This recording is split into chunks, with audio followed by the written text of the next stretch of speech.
Hi everyone, good evening. Welcome to the RSS Educational channel. Today we are going to discuss regarding some transformation of state which occurs in nature. Actually, we know the basic three forms in which material exists in nature are solid, liquid and gases. Apart from that, sometimes that exists as plasma phase also, but in case of earth, as far as earth is concerned, maximum material exists in earth as solid, liquid and gases only. Today we will discuss regarding transformation of phase from solid state to liquid state, that is basically melting and freezing. So let us start with melting. Melting is the process in which a solid material gets converted to liquid phase by the addition of heat and pressure, or only heat or only pressure. So that is the melting. Actually, let us understand the process of melting in few details. Whenever we apply some external heat to a body, what happens to that? Let us understand that one first. Whenever we apply some external heat to a body, that external heat changes something to the metal, that in case of solid state, the atoms are very closely packed and those atoms vibrate at a particular amplitude. When we add external heat to the body, that vibrational amplitude will increase, and that increased vibrational energy will be represented by the sensible heat, and that heat can be measured by the temperature difference. That's why this part is known as sensible heat. That suppose this is the initial temperature, this is the time or heat axis, that is independent variable, and this is dependent variable, that is representing temperature axis. So when we will add heat to the system, to the body, that will increase the amplitude or vibrational energy of the atom, thereby increasing the temperature of the body, which is represented by the sensible heat. And during this increasement, ultimately one point will be there, one point will be reached where this sensible heat part will be finished, and after that it will take the latent heat part. It means that vibrational energy change will be maximum. After that, further addition of heat will increase the will not increase any temperature of the body, that will be used for the breaking of the bond. That will that means it will start the melting or phase transformation from this point, and till the whole thing is getting converted to liquid, this temperature will not be changed. It will be maintained at constant temperature, that is known as melting temperature. At this temperature, what is happening?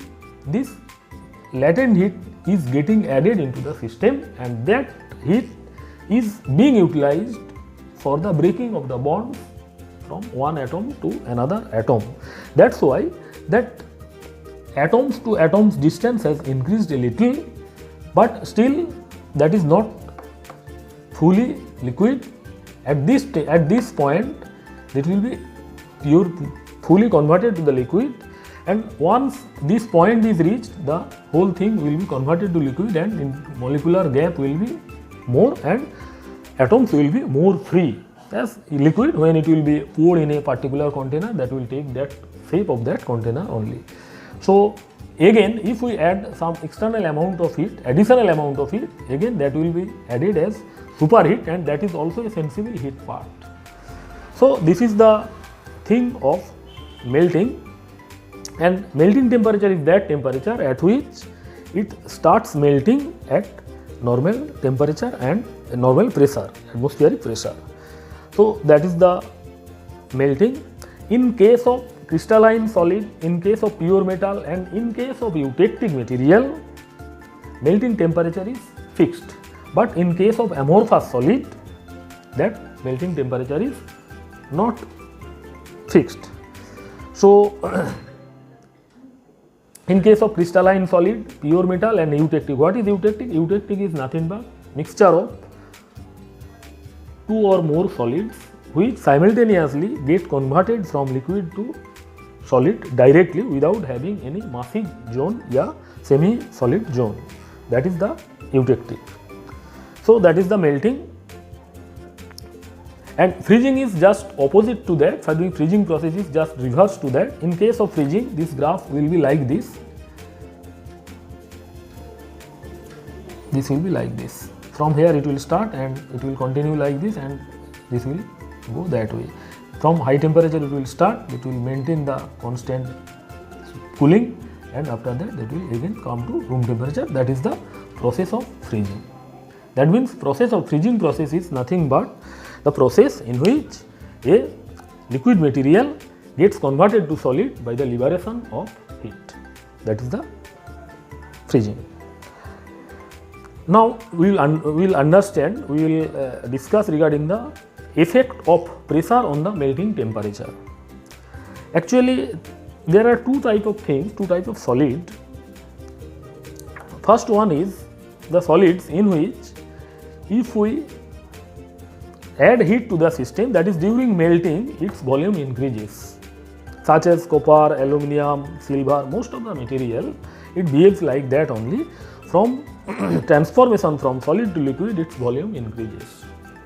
In that particular case, in that type of things, in that type of material, if we increase the pressure, its melting temperature will increase. Because what will happen, this increase in volume will be hindered by pressure.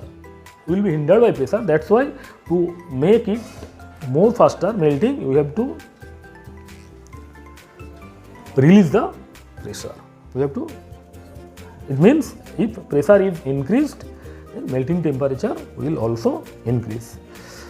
And that is the reason why the food is not properly boiled at the top of the hill. Actually, what happens, if we cook some food, if we prepare some food at the top of the hill, what happens at the top of the hill, atmospheric pressure is far lower than the ground level, that sea level.